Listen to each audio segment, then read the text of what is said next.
Hello friends, welcome back JP लो classes में आप सबका स्वागत है। दोस्तों आज है आरजेएस का ही सामान्य हिंदी का टेस्ट नंबर कौन सा है? 13 है। अभी तक 1 से लेके 12 तक टेस्ट हो चुके हैं, 1 से लेके 12 तक टेस्ट हो चुके हैं। ठीक है, अभी तक आपने नहीं दिए 1 से लेके 12 तक टेस्ट। ठीक है, तो जेपी लो क्लासेस की यूट्यूब चैनल पे जाके सेपरेट प्ले लिस्ट बनी है राजस्थान आरजेएस की सामान्य हिंदी की, वहाँ पे सारे टेस्ट दे सकते हैं। इंग्लिश के टेस्ट हो गए 2। ठीक है, और अपनी तैयारी को और बेहतर बना सकते। अगर आप इस चैनल पर नए हैं तो एक बार चैनल को सब्सक्राइब कर देना और बेल आइकन पे क्लिक करना, जिससे कि नेक्स्ट क्लास का नोटिफिकेशन आपको मिल सके। ठीक है, तो इसके अंदर 15 क्वेश्चन है। 15 क्वेश्चन आज ज़्यादा हैं, 20 क्वेश्चन के लगभग हैं। ठीक है, तो आप सबको आंसर देने हैं इस कमेंट बॉक्स में। और जो क्वेश्चन नहीं आ रहा उनको एक नोटबुक के अंदर लिख लें और बाद में उनको रिवाइज करते रहें। ठीक है, और बाकी जो आ रहे हैं तो वो तो सही है। ठीक है, तो आपकी पता चल जाएगा कि आपकी तैयारी कैसी चल रही है अगर आप सारे क्वेश्चन सही कर रहे हो तो। ठीक है, और लास्ट में आपका कमेंट बॉक्स में आपको अपना स्कोर भी बताना है कि कितने क्वेश्चन आपके ठीक हो रहे हैं। इससे ये पता चलता है कि आपको तैयारी कैसी चल रही है, कितने क्वेश्चन आपके ठीक हो रहे हैं। ठीक है, सारे टॉपिक हम इसमें कवर करेंगे। ठीक है, तो पहला क्वेश्चन है आज का, बताओ दैत्यारी में कौन सी संधि है? वो आपको बताना है। गुण, दीर्घ, यण और व्यंजन संधि बताइए फटाफट से करेक्ट आंसर दीजिए।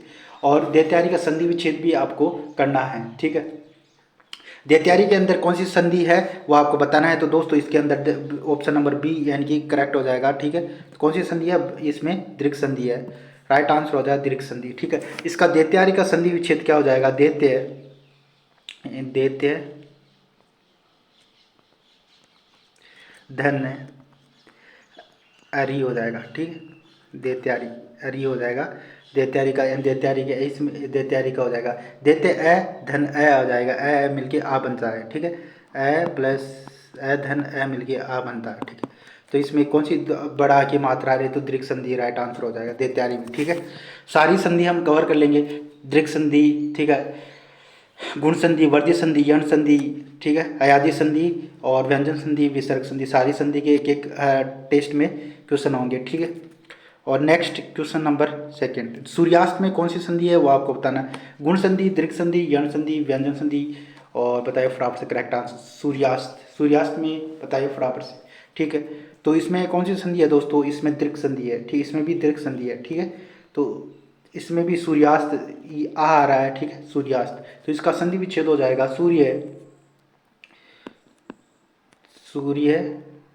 ठीक है, धन अस्त। ठीक है, सूर्यास्त हो जाएगा। अ मिलके अ धन अ मिलके आ बनेगा। ठीक है, सूर्यास्त हो जाएगा। ठीक है, इस संधि में आ की मात्रा आती है। ठीक है, बड़ी की मात्रा आती है और बड़ाऊ की मात्राएं आती है। ठीक है, इन्हीं से दीर्घ संधि बनती है। ठीक है, ठीक है जी, clear. Next question number third, सुपुरुष में कौन सा समास है? अगर कोई क्वेश्चन में आपको डाउट हो तो कमेंट बॉक्स में पूछ सकते हो। ठीक है, कई बार क्या मिस्टेक हो जाती है। ठीक है, और इतने सारे क्वेश्चन होते हैं तो जल्दी जल्दी में कोई ना कोई मिस्टेक हो जाती है। तो अगर वैसे तो कोई मिस्टेक नहीं हो, इसलिए मैं अच्छे से करके आता हूँ, फिर भी कोई मिस्टेक हो जाती है तो आप कमेंट बॉक्स में बता सकते हो। इससे पता चलता है कि आप कितने जागरूक हैं और कितना आपको आता है, इससे ये भी पता चलता है। ठीक है, सुपुरुष में कौन सा समास है? क्रमधारय, अव्ययभाव समास, तत्पुरुष समास, द्वंद्व समास बताइए फटाफट से। ठीक है, यानी सुपुरुष का मतलब सु यानी अच्छा, अच्छा है जो पुरुष, अच्छा है जो पुरुष, सुंदर है जो पुरुष। ठीक है, तो इसका कौन सा होता है? यानी कि ये विशेषता बता रहा है। सुपुरुष एक पुरुष की विशेषता बता रहा है, तो बताइए फटाफट से। ठीक है, तो कर्मधारय समास हो जाएगा। ठीक है, यानी कि सुंदर है जो पुरुष, सुंदर है जो पुरुष, सुंदर है जो पुरुष, थोड़ा देख लेना। ठीक है, कर्मधारय सुपुरुष। ठीक है, लिख लो सुंदर है जो पुरुष। ठीक है, नेक्स्ट क्वेश्चन नंबर 4, नेत्रहीन में कौन सा समास का उदाहरण है? किस समास का उदाहरण है वो? द्वंद्व, कर्मधारय, बहुवीर्य है। नेत्रहीन, जिसके नेत्र ना हो, नेत्र से हीन, नेत्र ही नहीं है, आंख ही, नेत्र यानी आंख ही नहीं है, तो बताइए ऐसा कौन सा समास है? कौन सा द्वंद्व एंड कर्मधारय, बहुवीर्य और तत्पुरुष समास बताइए फटाफट करेक्ट आंसर दीजिए क्वेश्चन नंबर 4 का राइट आंसर दीजिए। तो नेत्रहीन, नेत्र से हीन। ठीक है, नेत्र से हीन यानी नेत्री नेत्र से हीन यानी कौन सा तत्पुरुष समास ही करता है इसमें, यानी कि अपादान तत्पुरुष समास यानी की बात कर रहा है, ठीक है। यानी नेत्र इसका समास विग्रह हो जाएगा, नेत्रहीन या नेत्रों से हीन, नेत्रों, ठीक है, नेत्रों से हीन, ये है हीन, नेत्रों से हीन यानी कि अपादान कौन सा है, अपादान, अपादान तत्पुरुष समास है, यानी कि इसमें से का लोप हो रहा है, अपादान से अलग हो रहा है, अपादान से हीन यानी कि नेत्रों से हीन, अपादान से का लोप हो रहा है, नेत्रों से आ रहा है यानी नेत्रों से हीन, ठीक है, तो तत्पुरुष समास हो जाएगा। नेक्स्ट क्वेश्चन नंबर, अगर आप टेस्ट सीरीज ज्वाइन करना चाहते हैं अभी, ठीक है, तो अभी 15-20 टेस्ट यानी कि हिंदी के 20 टेस्ट मिल जाएंगे आपको, ठीक है, हिंदी इंग्लिश के, और अपनी तैयारी करना चाहते हैं 7357437739 पे आप कॉल कीजिए। अभी आपको 20 टेस्ट यानी कि तैयारी के लिए आप प्रैक्टिस कर सकते हैं, 20 टेस्ट मिल जाएंगे आपको, ठीक है। तो मिनिमम प्राइस बहुत मिनिमम है, कम ही है, तो आप कॉल करके पूछ सकते हो 7357437739 पे, ठीक है। तो नेक्स्ट क्वेश्चन नंबर 5, उल्लेख में कौन सा उपसर्ग है, उल, उत या उत या उ, बताइए फटाफट करेक्ट आंसर दीजिए। क्वेश्चन नंबर 5 का उल्लेख में कौन सा उपसर्ग है, ठीक है, तो बताइए फटाफट क्वेश्चन नंबर 5 का राइट आंसर कौन सा होगा, तो दाई उतले उत उत उ, बताइए फटाफट से, यानी कि उसका right answer option number B, यानी उल्लेख में उत हो जाएगा, उत धन लेख, उल्लेख हो जाएगा, उपसर्ग कौन सा उपसर्ग है, उत राइट आंसर हो जाएगा क्वेश्चन नंबर बी का, क्वेश्चन नंबर 5 का बी राइट आंसर हो जाएगा, ठीक है। क्वेश्चन नंबर 6, दुर्घटना में कौन सा उपसर्ग है, बताइए फटाफट से, ठीक है, दुर्घटना में कौन सा उपसर्ग है वो बताएं, दू दू दूर दूर, बताइए फटाफट से करें, कौन सा राइट आंसर हो जाएगा, दुर्घटना में कौन सा उपसर्ग है, दू द दूर या दूर, बताइए फटाफट से करेक्ट आंसर दीजिए। तो दुर्घटना में कौन सा इसका राइट आंसर हो जाएगा दोस्तों, option number C is correct हो जाएगा राइट आंसर, दुर्घटना, दुर्घटना में कौन सा उपसर्ग है, ठीक है, दूर उपसर्ग है, ठीक है, दूर, यहाँ पे हलंत लगा हुआ है इसलिए ये करेक्ट हो जाए, दूर उपसर्ग है, ठीक है जी, ठीक है जी। नेक्स्ट, निम्नलिखित में से कौन सा शब्द कृदंत प्रत्यय से बना है, वो आपको क्वेश्चन नंबर 7 का राइट आंसर दे दे, कृपालु, दुधारू, बिकाऊ, रंगीला, निम्नलिखित में से कौन सा शब्द कृदंत प्रत्यय से बना हुआ है, कृपालु, दुधारू, बिकाऊ या रंगीला, तो दोस्तों राइट आंसर हो जाएगा option number C is correct हो, बिकाऊ, यानी कि इसमें आऊ प्रत्यय है, आऊ प्रत्यय बना है कृदंत प्रत्यय से, ठीक है, बिकाऊ, ठीक है, ठीक है। Next question number 6, question number 6 क्या है, ठीक है, वो बताना है, क्वेश्चन नंबर 7 हो गया, क्वेश्चन नंबर 8, क्वेश्चन नंबर 8 का राइट आंसर आपको देना है, ठीक है। गांव, गांव में कौन सी संज्ञा है वो आपको बतानी है, ठीक है, गांव में यानी कि कौन सी व्यक्तिवाचक संख्या है या भाववाचक संख्या है, व्यक्तिवाचक, भाववाचक, समूहवाचक, बताइए बेटे गांव में कौन सी संज्ञा है, बताओ, यानी गांव एक किसी पर्टिकुलर गांव का नाम नहीं ले रहा, जैसे कि गांव का नाम हो, ठीक है, तो ये पर्टिकुलर कोई गांव का गांव यानी पूरे गांव की बात कर रहा है, ठीक है, जितने भी राजस्थान में गांव है, पूरे भारत में जितने भी गांव उनकी बात कर रहा है, तो ये पूरी जाति की बात कर रहा है, यानी कि उसकी पूरी जातिवाचक कौन सी संख्या है, जातिवाचक संख्या है, ठीक है, पूरी जाति की बात है। व्यक्तिवाचक यानी विशेष एक व्यक्ति की बात करता है, ठीक है, भाववाचक संख्या होगी नहीं, समूहवाचक होगी, ये तो जातिवाचक, गांव एक पूरे गांव की बात कर रहा है, गांव में कौन सी संख्या, जातिवाचक संख्या है, ठीक है, इंपॉर्टेंट है, ठीक है। नेक्स्ट क्वेश्चन नंबर 9, ठीक है, 9, निम्नलिखित में से विपुल का पर्यायवाची शब्द कौन सा है, ठीक है, वो आपको बताना है, विपुल का मतलब क्या होता है, अधिक, ठीक, विपुल का पर्यायवाची शब्द आपको बताना है, तो विपुल का पर्यायवाची शब्द हो जाएगा option number B is correct हो जाएगा, ठीक है, विपुल का मतलब होता है बहुत, ठीक है, विपुल का मतलब होता है बहुत, यानी अधिक या विस्तृत, विशाल, अगाध या पूर्ण या प्रचुर, बहुत, ये बहुतायत या प्रचुर मात्रा में, ठीक है, ये इसके पर्यायवाची शब्द होते हैं, ठीक है। नेक्स्ट क्वेश्चन नंबर 10 का दीजिए, पर्वत का पर्यायवाची शब्द आपको बताना है, क्वेश्चन नंबर 10 का राइट आंसर दीजिए, पर्वत का पर्यायवाची शब्द आपको बताना है, अचल, नग, पहाड़, ज्योति, ठीक है, इसमें से पर्वत का पर्यायवाची शब्द नहीं है, क्या पूछ रहा है, इसका इंपॉर्टेंट, एग्जाम में कई बार ऐसे क्वेश्चन आते हैं कि नहीं पूछ रहा होता है, और ज़्यादातर ऐसे नेगेटिव क्वेश्चन ही पूछता है एग्जामिनर, ठीक है, जैसे जेएलओ के अंदर नेगेटिव पूछता है, तो आरजीएस का तो पता नहीं, थोड़ा कंपटीशन थोड़ा ज़्यादा हो गया, इसलिए पूछ सकता है पर्यायवाची शब्द इनमें से कौन ही है, ये इंपॉर्टेंट है, पर्वत का पहले भी आ चुका है, आरजीएस के अंदर आया हुआ है। अचल, नग, पहाड़ और ज्योति, इनमें से कौन सा नहीं है वो बताना है, ठीक है। तो ज्योति की नहीं है, यहाँ ज्योति नहीं है, ठीक है। ज्योति किसका है? प्रकाश का है, ठीक है, प्रकाश का है। ज्योति किसका है? प्रकाश का है, ठीक है। और नग, ये तीनों किसके हैं? पर्वत के हैं, ठीक है, पर्वत के हैं। अचल नग पहाड़, ठीक है। आद्री अचल भूधर पहाड़, नग सेल गिरी, गिरी किसका है? पहाड़ का है। धरणीधर, ठीक है। ज्योति किसका है? प्रकाश का है। ज्योति किसका है? प्रकाश का है, ठीक है। ज्योति यानी आभा, क्रांति, ठीक है, प्रभा, छवि, धूति, ठीक है, ये सब ज्योति यानी किसका है? प्रभा यानी प्रकाश का है, प्रकाश का ज्योति इंपॉर्टेंट है, ठीक है, ज्योति प्रकाश का है। अचल नग पहाड़, ये पर्यायवाची शब्द किसके? पर्वत के हैं, ठीक है जी। नेक्स्ट क्वेश्चन नंबर 11, अकारण शब्द का विलोम क्या होगा वो बताना है। विकारण या सकारण, नकारण या कारण, बताइए फटाफट से क्या होगा। अकारण का यहाँ पे हो जाए राइट आंसर हो जाएगा, सकारण हो जाएगा, ठीक है। राइट आंसर क्वेश्चन यानी कि अकारण का सकारण है, ठीक है। नेक्स्ट क्वेश्चन नंबर 12, सकाम का विलोम शब्द आपको बताना है। सुकम, निष्काम या समाद्र, इनमें से कोई नहीं, बताइए फटाफट से करेक्ट आंसर। सकाम का क्या हो जाएगा? सकाम, सुक्रम, निष्काम, समाद्र, इनमें से कोई नहीं, तो सकाम, निष्काम का, सकाम का क्या हो जाएगा? निष्काम हो जाएगा, right answer option number 20 correct हो जाएगा। नेक्स्ट क्वेश्चन नंबर 13, अज्ञेय शब्द में, शब्द अज्ञेय, अज्ञेय शब्द के लिए एक वाक्यांश के लिए एक शब्द बताइए। जिसे देखा न जा सके, जिसे सुना न जा सके, जिसे जाना न जा सके, जिसे रोका न जा सके, ठीक है, बताइए फटाफट से। क्वेश्चन नंबर 13 का राइट आंसर दीजिए। यानी अज्ञेय किसे? अज्ञेय, अज्ञेय किसे कहेंगे? ठीक है, जिसे जाना न जा सके उसको क्या कहेंगे? ऑप्शन नंबर सी करेक्ट हो जाएगा, अज्ञेय कहेंगे जिसे जाना न जा सके, ठीक है, अज्ञेय उसे कहेंगे जिसे जाना न जा सके, ठीक है जी, ठीक है। नेक्स्ट क्वेश्चन नंबर 14 का राइट आंसर दीजिए, ठीक है। जानने की इच्छा रखने वालों को क्या कहेंगे? जिजीविषा, जिज्ञासु या जिज्ञासा या ज्ञातज्ञ, बताइए फटाफट से करेक्ट आंसर दीजिए। क्वेश्चन नंबर 14 का राइट आंसर आपको देना है। जानने की इच्छा रखने वाला यानी जो जान, हर चीज़ को जानने की चाहिए, यानी उसको क्या है? जिज्ञासु है, हर चीज़ को जानने की जिज्ञासा है, तो जिज्ञासु है वो, ठीक है। तो option number B is correct हो जाएगा, ठीक है, ठीक है जी। Option number B right answer, यानी जानने की इच्छा रखने वाला जिज्ञासु है, ठीक है। हम इस सेशन के अंदर इंपॉर्टेंट क्वेश्चन ही डिस्कस करेंगे जो एग्जाम के लिए आपके लिए इंपॉर्टेंट हो, ठीक है। इस सीरीज का फायदा हो सके आपको, ठीक है, इसलिए आप इस चैनल को सब्सक्राइब कर लें, बेल आइकन क्लिक कर लें, जिससे नेक्स्ट क्लास का नोटिफिकेशन आपको मिल सके, ठीक है।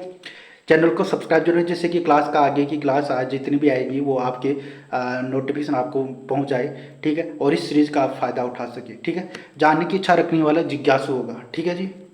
अगर कोई क्वेश्चन के अंदर डाउट हो तो आप कमेंट बॉक्स में पूछ सकते हो, ठीक है। शुद्ध शब्द बताइए, उज्जवल को कैसे लिखेंगे? उज्जवल को शुद्ध शब्द बताना है, उज्जवल को कैसे लिखते हैं, ठीक है जी। क्वेश्चन नंबर 15 का आंसर दीजिए, उज्जवल। तो उज्जवल को कैसे लिखेंगे? इसका राइट आंसर आपको देना है, ठीक है। ये भी गलत है, ये भी गलत है, ये भी गलत, option number D is correct है। ऊ आ जाएगा, फिर आधा जय, फिर आधा जय आएगा, फिर पूरा व आएगा, फिर ल, यानी 2 बार इसके अंदर आधा जय, ये काफ़ी बार एग्जाम में आ चुका है, ठीक है, इंपॉर्टेंट है। उज्जवल ऐसी चीज़ें जैसे ये काफ़ी बार एग्जाम आते हैं, ठीक है, उज्जवल इंपॉर्टेंट है, इसको लिख लो आप। ऊ आएगा 2 बार, आधा जय आएगा, फिर व पूरा आएगा, ल पूरा आएगा, ठीक है। तो उज्जवल ऐसे लिखेंगे, ये करेक्ट आंसर है, option number D is correct answer. Question number 15 का राइट आंसर हो जाएगा। नेक्स्ट क्वेश्चन नंबर 16, ज्योत्सना कैसे लिखेंगे वो आपको बताना है, ठीक है। ज्योत्सना आपको बताना, सही वर्तनी वाला शब्द बताए। ज्योत्सना, ज्योत्सना का करेक्ट आंसर कैसे, ज्योत्सना कैसे लिखेंगे? तो कौन सा ऑप्शन सही है वो आपको बताना है। ए बी सी डी में कौन सा सही है? सही वर्तनी वाला शब्द आपको फटाफट से देख के बताइए कमेंट बॉक्स में, ठीक है। तो ज्योत्सना का कैसे कि ऑप्शन नंबर 1 इज करेक्ट हो जाएगा, यानी कि option number A is correct होगा। जय आधा जय, य के की मात्रा आधा तय, आधा से और ना, ऐसे लिखेंगे ज्योत्सना, ठीक है। जयोत्सना, ज्योत्सना, ठीक है। नेक्स्ट क्वेश्चन नंबर 17, ठीक है। सही वर्तनी वाला शब्द बताना, दृश्य, दृश्य या सादृश्य, सादृश्य, सदृश, बताइए फटाफट से। सही वर्तनी वाला आपको शब्द बताना है। सदृश्य, सदृश्य, सादृश्य, सादृश्य कौन सा सही होगा, ठीक है। सादृश्य कैसे सही लिखेंगे? क्वेश्चन नंबर 17 का राइट आंसर दीजिए। सादृश्य का राइट आंसर हो जाएगा, option number B is correct हो जाएगा। सादृश्य ऐसे लिखेंगे, स नीचे द के पैर मुड़ा होना चाहिए, स ऐसे लिखेंगे सादृश्य, या ऐसे लिखे सादृश्य, ठीक है। सादृश्य करेक्ट हो जाएगा। क्वेश्चन नंबर 18 का राइट आंसर दीजिए। ठीक है, 18 का राइट आंसर दीजिए सबके सब। वह सबसे सुंदरतम साड़ी है, वाक्यांश वाक्य में अशुद्धि का कारण क्या है? संज्ञा विशेषज्ञ, सर्वनाम संबंधी, ठीक है, और नेक्स्ट है विशेषण संबंधी या प्रश्न संबंधी, ठीक है। तो यानी कि वह सुंदरतम साड़ी है, ठीक है, इसका राइट आंसर आपको देना है, ठीक है जी, सुंदरतम साड़ी है। तो इसमें कौन सी अशुद्धि है? संज्ञा या सर्वनाम संबंधी या विशेषण संबंधी? तो इसका राइट आंसर हो जाएगा option number C is correct हो जाएगा। यही विशेषण संबंधी क्या है? अशुद्धि का कारण है, ठीक है। नेक्स्ट क्वेश्चन नंबर 19, इसका बताओ फटाफट से। वह बुद्धिमान स्त्री है, ठीक है, क्वेश्चन नंबर 19 का दीजिए। तो ये सही है। और आदरणीय माता जी से निवेदन कीजिए, ये क्या सही है? या गुणवान स्त्री सर्वत्र पूजी जाती है, ये ऑप्शन सही है। या सीता की आंखों से आंसू बह रहे हैं, कौन सा ऑप्शन सही है? बताइए, चार में से कौन सा सही है? शुद्ध वाक्य यहाँ पे पूछ रहा है आपको, शुद्ध वाक्य आपको बताना है, तो बताइए फटाफट से। तो राइट आंसर हो जाएगा option number N D, Sita की आंखों से आंसू बह रहे हैं, ये करेक्ट हो जाएगा, ठीक है। तो ये क्या आ जाएगा, यानी कि वह बुद्धिमान स्त्री नहीं है, यहाँ पे क्या आ जाएगा? बुद्धिमती आएगा, बुद्धिमती आएगा, ठीक है।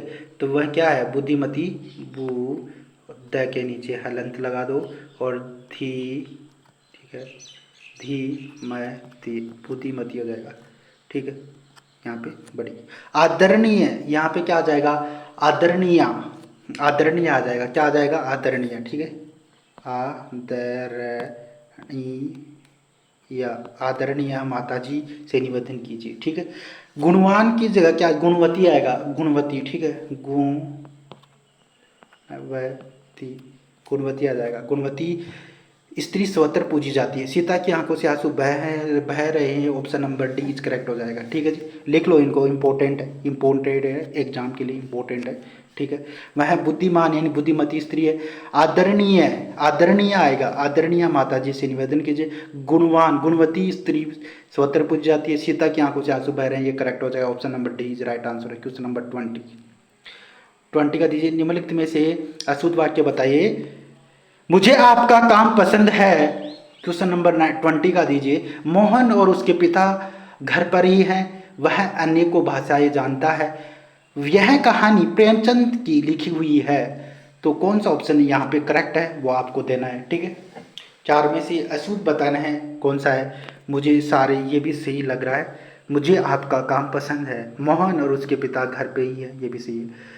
और यह कहानी प्रेमचंद की लिखी हुई है, ये भी सही है। तो ऑप्शन नंबर सी, यानी कि वह अनेकों भाषाएं जानता है, तो यहाँ पे क्या आ जाएगा? अनेक आएगा, ठीक है, अनेक, वह अनेक भाषाएं जानता है, अनेकों नहीं आएगा, बहुवचन नहीं आएगा, वह अनेक भाषाएं जानता है। क्वेश्चन नंबर 20 का सी ऑप्शन इज करेक्ट हो जाएगा। नेक्स्ट क्वेश्चन नंबर 21, अक्कल पर पत्थर पड़ना मुहावरे का अर्थ है, बताइए फटाफट से करेक्ट है। बहाना बनाना, मूर्ख या एकमात्र सहारा, कुछ समझ न आना, बताइए फटाफट से। तो यहाँ पे राइट आंसर, क्यों अक्कल पर पत्थर, उसकी तो अक्कल पे पत्थर पड़ गए, यानी कि उसको कुछ नहीं समझ में आ रहा था, ठीक है, यानी कि उसकी अक्कल पे क्या पड़ गए थे? पत्थर पड़ गए थे, ठीक है। तो नेक्स्ट यहाँ पे यानी कि नीचे बिंदी लगा लेना, उसकी अक्कल पर पत्थर पड़ना, ठीक है। तो यानी कुछ समझ नहीं आना, कुछ समझ ना आना राइट आंसर हो जाएगा।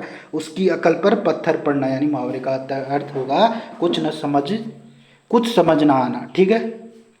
नेक्स्ट क्वेश्चन नंबर 22, विसिपर में अंग्रेजी शब्द का सही रूपांतर आपको बताना। विसिपर, बताइए विसिपर में कौन सा सही होगा? इसका राइट आंसर आपको देना है, ठीक है। तो इसका अधिपत्र, समापन और कानाफूसी, ठीक है, बताइए फटाफट से। क्वेश्चन नंबर कानाफूसी और मजदूरी, मजदूरी बताइए। तो इसका राइट आंसर हो जाएगा option number C is correct, कानाफूसी। विसी पर का मतलब होता है कानाफूसी, ठीक है, इसी पर यानी अंग्रेजी शब्द होता है कानाफूसी करना, ठीक है। नेक्स्ट जुरिडिक्शन इंपॉर्टेंट है, जेएलओ में आया हुआ है 2023 के अंदर, ठीक है। जुरिडिक्शन का समानार्थक शब्द बताया। अधिकारिकता, न्याय का अभिरक्षा या विधिक कार्रवाई, न्यायिक प्राधिकरण। तो इसका राइट आंसर हो जाएगा, यानी कि जुरिडिक्शन किसे कहेंगे वो आपको बताना है। 23 में करेक्ट आंसर दीजिए, क्या होगा इसका? जुरिडिक्शन का ऑप्शन नंबर 1 ए करेक्ट, यानी अधिकारिता करेक्ट हो जाएगा, ठीक है जी, ठीक है। न्यायिक अभिरक्षा यानी जुडिशियल कस्टडी हो जाएगा, ठीक है। नेक्स्ट इत्यादि, यानी कि मैंने ये पहले क्वेश्चन पूछा था, इसका आंसर आज मैं दे देता हूँ। इत्यादि शब्द का संधि विच्छेद क्या है और इसके अंदर कौन सी संधि है वो भी आपको बताना था, ठीक है। इति इसका संधि विच्छेद हो जाएगा इति धन आदि, करेक्ट आंसर हो जाएगा ऑप्शन नंबर इसका। ये कई बार जेएलओ एग्जाम में भी आया हुआ है, इंपॉर्टेंट शब्द है, ठीक है। इति धन आदि करेक्ट हो जाएगा, ठीक है। नेक्स्ट क्वेश्चन नंबर इसका बताओ। कल एक इसमें डाउट था, ठीक है, इसका संधि विच्छेद मैंने थोड़ा मिस्टेक होगी तो वो सही कर लेना सबके सब, ठीक है। इस महेंद्र में कौन सी संधि है, इसमें गुण संधि हो जाएगी, ठीक है। महेंद्र में इसका संधि विच्छेद हो जाएगा महा धन, इसका एक बार, ठीक है, यानी गुण संधि है इसके अंदर, और इस महेंद्र का महा धन इंदर हो जाएगा, ठीक है। अगर आप नए बीच में नहीं लगाते हो तो यहाँ पे चंद्र बिंदी आ जाएगी, ठीक है। महेंद्र, ठीक है, महेंद्र आप कैसे भी लिख सकते हो, ठीक है। तो इसका आ जाएगा महेंद्र, महाधन इंदर हो जाएगा। इसमें आ धन ई आ रहा है तो क्या बन जाएगा, ए बन जाएगा, इसका ए बन जाएगा, महेंद्र आ जाएगा, ठीक है। तो महेंद्र दो तरीके से लिख दिया, तो महेंद्र में ये अनुस्वार लगाते थे महेंद्र और एक दर, ठीक है। तो यहाँ पे न लग अनुस्वार लग जाएगा, या एक महेंद्र ऐसे लिखेंगे न यहाँ आ जाएगा। तो यहाँ पे आप बिंदी भी लगा सकते तो फिर न नहीं आएगा, फिर इंदर आ जाएगा महेंद्र, ठीक। दोनों से ये महाधन इंदर ये करेक्ट हो जाएगा। महाधन इंदर, यहाँ पे आ रहा है, आ लगेगा, मैंने ये है ही कर दिया था, इसका थोड़ा सा देख लेना आप, लिखने में थोड़ा हो गया था का। महाधन इंदर करेक्ट हो जाएगा महेंद्र का।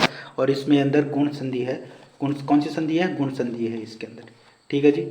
तो आज का सेशन यहीं पे कंप्लीट होता है। और जाते जाते एक बार से चैनल को सब्सक्राइब कर लेना, बेल आइकन में क्लिक करना और सेशन को लाइक करते चले, ठीक है। इसका पीडीएफ आपको जेपी लो क्लासेस के टेलीग्राम चैनल पे मिलेगा, वहाँ पे सब ज्वाइन कर लें, ठीक है। वहाँ पे मैं सेंड कर दूंगा बाद में, ठीक है। और अभी तक 8 से 9 टेस्ट तो मैंने वहाँ पे सेंड कर चुका हूँ, तो वो भी आप देख सकते हो पीडीएफ, ठीक है। और कमेंट बॉक्स में ये ज़रूर बताना पीडीएफ को हाईलाइट करके आंसर टिक करके देना है या विदाउट आंसर देना है, ठीक है। तो वो भी कमेंट बॉक्स में ज़रूर बताएं। और सेशन को सब लाइक कर दें, शेयर कर दें और चैनल को सब्सक्राइब कर लेना अगर आप इस चैनल पर नए हैं तो, ठीक है। और कमेंट बॉक्स में अपने सुझाव जरूर लिखें, ठीक है। Thank you for watching this video, do subscribe my channel.